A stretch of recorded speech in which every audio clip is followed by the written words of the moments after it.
नमस्कार, न्यूज 21 लाखांदूरमध्ये मी आशिष साखरे आपल्या सर्वांचे स्वागत करीत आहे।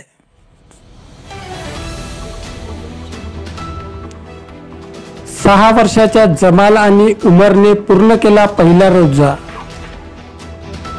आज रमजान महिन्याच्या प्रारंभानिमित्त मुस्लिम समाज बांधवांकडून पहिला रोजा पाळण्यात आला। आजपासून सुरू झालेल्या रमजान महिन्याच्या निमित्ताने स्थानिक लाखनी येथील जमाल वसीम अकबानी वय 6 वर्षे आणि उमर नाजिश खान वय 7 वर्षे या दोन्ही चिमुरड्यांनी पवित्र रमजानचा पहिला रोजा पूर्ण केला। रमजान महिन्यात लहान चिमुरड्यांनी केलेल्या नमाजाचे मुस्लिम समाज बांधवांकडून सर्वत्र कौतुक होत आहे। इस्लाममध्ये कलमा, नमाज, रोजा, जकात, हज हे 5 प्रमुख तत्व आहेत। यात प्रत्येकाने रोजा ठेवणे बंधनकारक आहे।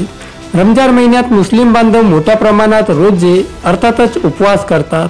मोठ्यासह लहान मुलेही रमजानचे उपवास करतात। प्रामुख्याने 6 ते 7 वर्षापेक्षा लहान मुले रोजाचा उपवास करीत नाहीत, परंतु जमाल आणि उमर यांनी पहिला उपवास करण्याचा हट्ट करीत तो पूर्ण केला। रोजा सोडण्यापूर्वी जमालला नवीन कपडे, हार घालण्यात आले। सायंकाळी रोजा सोडण्यासाठी फलाहार देऊन त्याचे उपवास सोडले। जमाल वसीम अकबानी हा लाखनी येथील जय हिंद किराणा दुकानदारांचा मुलगा आहे।